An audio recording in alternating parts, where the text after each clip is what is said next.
Lesson 5. What would fitting in mean to you? Fitting in means different things to different people. For you, what exactly would that mean? Would it mean that you're the center of attention? You do lots of activities with a variety of people? You have lots of friends? You feel like you're important to a group? Or people seek out your opinion and you feel people listen to you?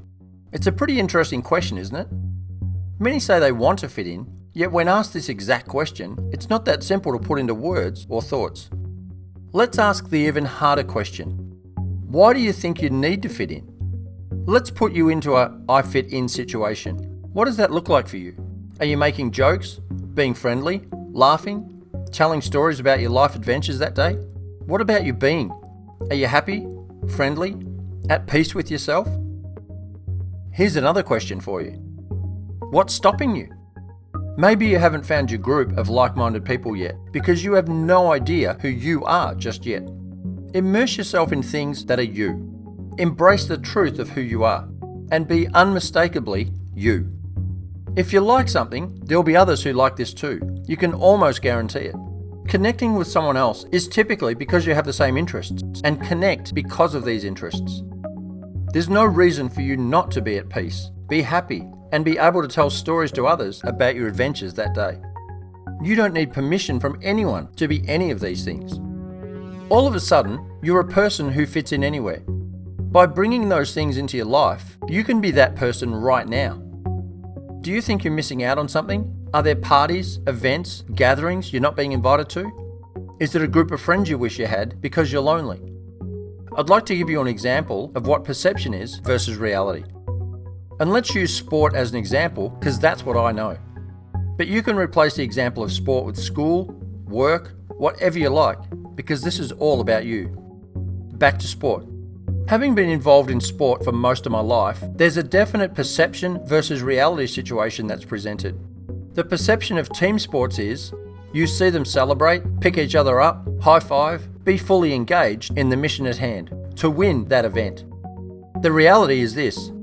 Not many, if any of these athletes and teams have tight relationships outside of the sporting environment. The only thing they have in common is the sporting environment.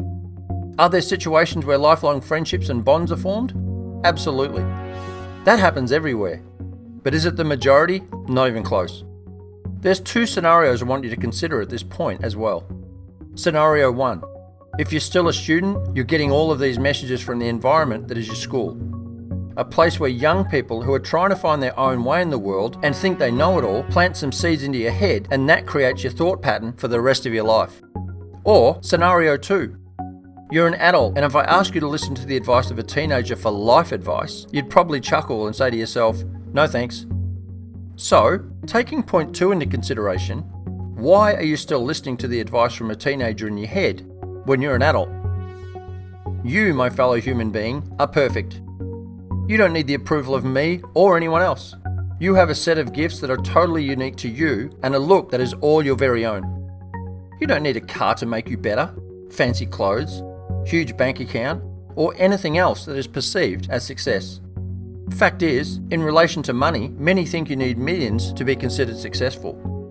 My question is, says who? Who says this? Who planted this seed? Who's keeping score? When all is said and done on your life journey, and if you've ever been to a funeral, you'll know this.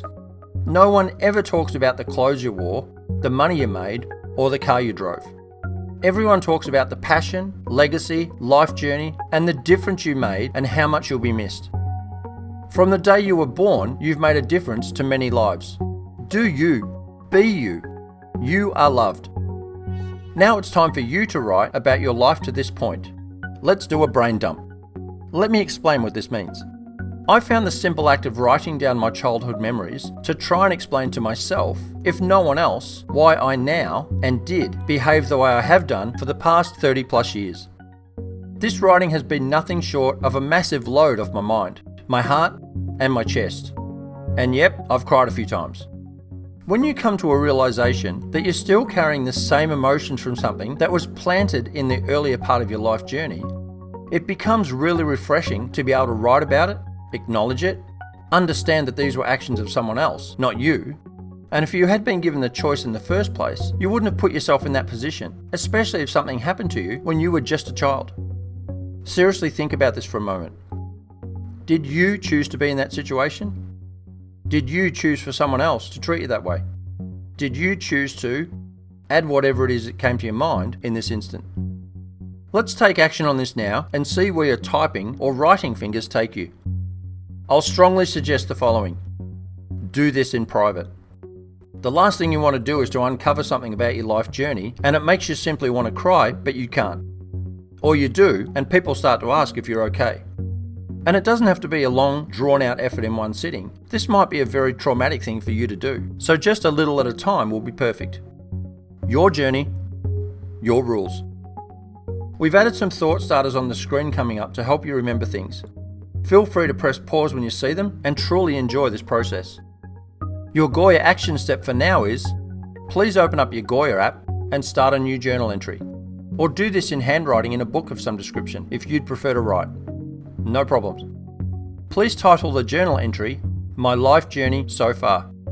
Here are some thought starters to help you jog your memory about your early experiences. If you're listening to this lesson, I'm going to read some of the thought starters for you to help you jog your memory.